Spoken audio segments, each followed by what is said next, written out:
ಅರಸರುಗಳ 2ನೇ ಗ್ರಂಥದಿಂದ ವಾಚನ. ಅಧ್ಯಾಯ 6. ಮುಳುಗಿ ಹೋಗಿದ್ದ ಕೊಡಲಿ ತೇಲಾಡಿತು. ಒಂದು ಸಾರಿ ಪ್ರವಾದಿ ಮಂಡಳಿಯವರು ಎಲೀಷನಿಗೆ, ನಾವು ನಿನ್ನ ಜೊತೆಯಲ್ಲಿ ವಾಸಿಸುತ್ತಿರುವ ಈ ಸ್ಥಳ ಬಹಳ ಇಕ್ಕಟ್ಟಾಗಿದೆ.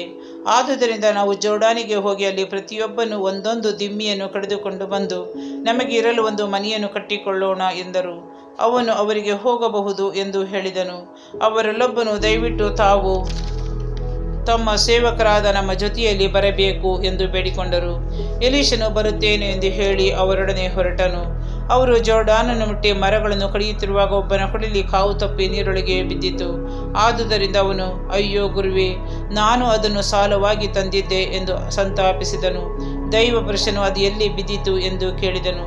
ಅದು ಬಿದ್ದ ಸ್ಥಳವನ್ನು ಅವನು ತೋರಿಸಿದನು. ಆಗ ದೈವ ಪುರುಷನು ಆ ಮರದಿಂದ ಒಂದು ತುಂಡು ಕಟ್ಟಿಗೆಯನ್ನು ಕಡಿದು ಅಲ್ಲಿ ಹಾಕಿದನು. ಕೂಡಲೇ ಆ ಕೊಡಲಿ ತೇಲಾಡಿತು. ಎಲೀಷನು ಅದನ್ನು ತೆಗೆದುಕೋ ಎಂದು ಆಜ್ಞಾಪಿಸಲು ಆ ವ್ಯಕ್ತಿ ಕೈ ಚಾಚಿ ಅದನ್ನು ತೆಗೆದುಕೊಂಡನು. ಸಿರಿಯಾದವರಿಗೆ ಸೋಲು. ಸಿರಿಯಾದ ರಾಜನು ಇಸ್ರಾಯೇಲರಿಗೆ ವಿರುದ್ಧ ಯುದ್ಧಕ್ಕೆ ಬಂದನು. ಅವನು ಯುದ್ಧದಲ್ಲಿ ಹೊಂಚು ಹಾಕತಕ್ಕ ಸ್ಥಳವನ್ನು ತನ್ನ ಸೇನಾಪತಿಗಳೊಡನೆ ಗೊತ್ತು ಮಾಡುತ್ತಿದ್ದನು. ಆದರೆ ದೈವ ಪುರುಷನು ಪ್ರತಿ ಸಾರಿ ಇಸ್ರಾಯೇಲರ ಅರಸನಿಗೆ, ಜಾಗರೂಕತೆಯಿಂದಿರಿ, ನೀವು ಇಂತಿಂಥ ಸ್ಥಳಗಳಲ್ಲಿ ಹಾಯಬಾರದು, ಅಲ್ಲಿ ಸಿರಿಯಾದವರು ಅಡಗಿಕೊಂಡಿದ್ದಾರೆ ಎಂದು ತಿಳಿಸುತ್ತಿದ್ದನು. ಹೀಗೆ ಅವನು ಹಲವು ಬಾರಿ ಸಿರಿಯಾದ ಅರಸನ ಕೈಗೆ ಸಿಕ್ಕದಂತೆ ತಪ್ಪಿಸಿಕೊಂಡನು.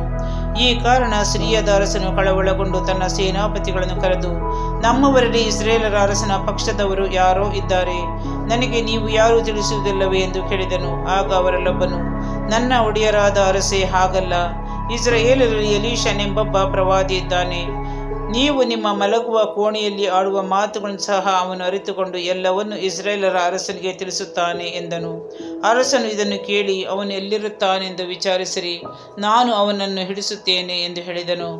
ಆ ಪ್ರವಾದಿ ದೋತಾನಿನಲ್ಲಿರುತ್ತಾನೆಂದು ತಿಳಿದುಕೊಂಡು ರಥಾರಥಾಶ್ವ ಸಹಿತವಾದ ಮಹಾಸೈನ್ಯವನ್ನು ಅಲ್ಲಿಗೆ ಕಳುಹಿಸಿದನು. ಸೈನ್ಯದವರು ರಾತ್ರಿಯಲ್ಲಿ ಆ ಪಟ್ಟಣವನ್ನು ಸಮೀಪಿಸಿ ಅದಕ್ಕೆ ಮುತ್ತಿಗೆ ಹಾಕಿದರು.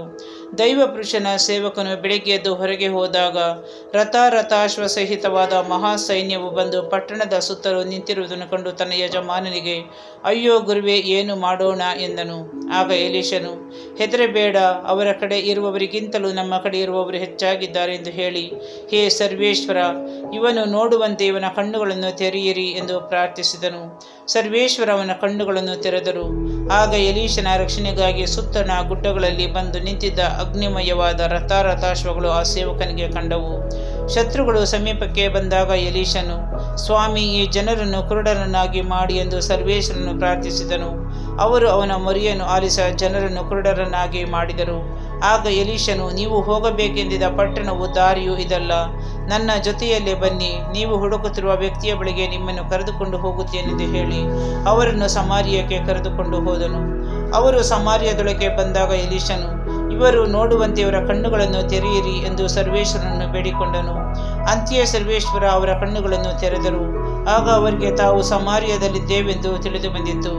ಇಸ್ರಾಯೇಲರ ಅರಸನು ಅವರನ್ನು ಕಂಡು ಎಲೀಷನಿಗೆ, ಅಪ್ಪ ಗುರುವೇ, ಇವರನ್ನು ಸಂಹರಿಸಲೇ ಎಂದು ಕೇಳಿದನು. ಅವನು, ಬೇಡ, ನೀನು ಸ್ವಾಧೀನಪಡಿಸಿಕೊಂಡು ಸರಿಯಾಗಿ ತಂದವರನ್ನು ಕತ್ತಿ ಬಿಲ್ಲುಗಳಿಂದ ಸಂಹರಿಸುವೆಯೋ ಅವರಿಗೆ ಅನ್ನಪಾನಗಳನ್ನು ಕೊಡು, ಉಂಡು ಕುಡಿದು ತಮ್ಮ ಯಜಮಾನನ ಬಳಿಗೆ ಹಿಂತಿರುಗಿ ಹೋಗಲಿ ಎಂದು ಉತ್ತರ ಕೊಟ್ಟನು.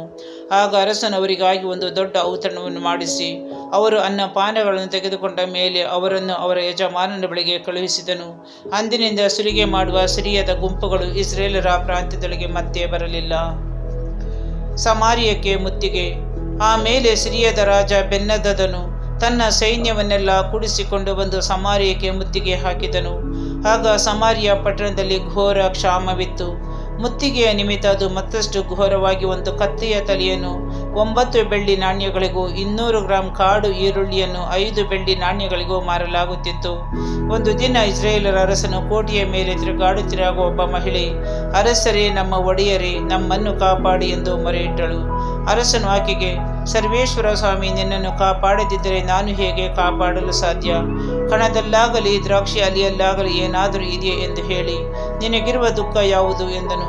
ಆಗ ಆಕೆ, ಈ ಸ್ತ್ರೀ ನನಗೆ, ನಿನ್ನ ಮಗನನ್ನು ತೆಗೆದುಕೊಂಡು ಬಾ, ನಾವು ಈ ದಿನ ಅವನನ್ನು ತಿಂದು ಬಿಡೋಣ, ನಾಳೆ ನನ್ನ ಮಗನನ್ನು ತಿನ್ನೋಣ ಎಂದು ಹೇಳಿದ್ದರಿಂದ ನಾವಿಬ್ಬರು ನನ್ನ ಮಗನನ್ನು ಕೊಂದು ಬೇಯಿಸಿ ತಿಂದು ಬಿಟ್ಟೆವು.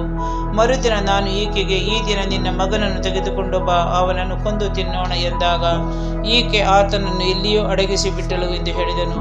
ಕೋಣೆಯ ಮೇಲೆ ತಿರುಗಾಡುತ್ತಿದ್ದ ಅರಸನು ಈ ಮಹಿಳೆಯ ಮಾತನ್ನು ಕೇಳಿದೊಡನೆ ಸಿಟ್ಟಿನಿಂದ ತನ್ನ ಬಟ್ಟೆಗಳನ್ನು ಹರಿದುಕೊಂಡನು. ಆಗ ಅವನ ಮೈ ಮೇಲೆ ಗೋಣಿತಟ್ಟಿರುವುದು ಜನರಿಗೆ ಕಂಡಿತು. ಇದಲ್ಲದೆ ಅವನು, ನಾನು ಈ ದಿನ ಶಾಫಾಟನ ಮಗ ಎಲೀಷನ ತಲೆಯನ್ನು ಹಾರಿಸದಿದ್ದರೆ ದೇವರು ನನಗೆ ಬೇಕಾದುದನ್ನು ಮಾಡಲೆಂದು ಆಣೆಯಿಟ್ಟುಕೊಂಡನು. ಎಲೀಷನು ಊರಿನ ಹಿರಿಯರೊಡನೆ ತನ್ನ ಮನೆಯಲ್ಲಿ ಕುಳಿತುಕೊಂಡಿದ್ದನು. ಅರಸನು ತನ್ನ ಹತ್ತಿರ ಇದ್ದ ಒಬ್ಬ ಆಳನ್ನು ಕಳುಹಿಸಿದನು. ಅವನು ಇನ್ನೂ ದೂರದಲ್ಲಿರುವಾಗಲೇ ಎಲೀಷನು ಹಿರಿಯರಿಗೆ, ನೋಡಿ, ಆ ಕೊಲೆಗಾರನ ಮಗನು ನನ್ನ ತಲೆಯನ್ನು ಹಾರಿಸುವುದಕ್ಕೆ ಆಳನ್ನು ಕಳುಹಿಸಿದ್ದಾನೆ. ಆಳು ಇಲ್ಲಿಗೆ ಬಂದ ಕೂಡಲೇ ನೀವು ಬಾಗಿಲನ್ನು ಮುಚ್ಚಿ ಅವನ ಒಳಗೆ ಬಾರದಂತೆ ಅದನ್ನು ಒತ್ತಿ ಹಿಡಿಯಿರಿ. ಅವನ ಹಿಂದೆಯೇ ಬರುತ್ತಿರುವ ಅವನೊಡೆಯನ ಕಾಲು ಸಪ್ಪಳ ಕೇಳಿಸುತ್ತಿದೆ ಎಲ್ಲವೇ ಎಂದು ಹೇಳಿದನು. ಅವನು ಅವರೊಡನೆ ಮಾತಾಡುತ್ತಿರುವಾಗಲೇ ಆ ಆಳು ಅವನ ಹಿಂದಿನಿಂದಲೇ ಅರಸನು ಅಲ್ಲಿಗೆ ಬಂದರು. ಅರಸನು ಎಲೀಷನಿಗೆ, ನೋಡು, ಈ ಆಪತ್ತು ಸರ್ವೇಶ್ವರನಿಂದಲೇ ಬಂದದ್ದು. ಇನ್ನು ಮುಂದೆ ನಾನೇಕೆ ಆತನ ನಂಬಿ ನಿರೀಕ್ಷಿಸಿಕೊಂಡಿರಬೇಕು ಎಂದನು.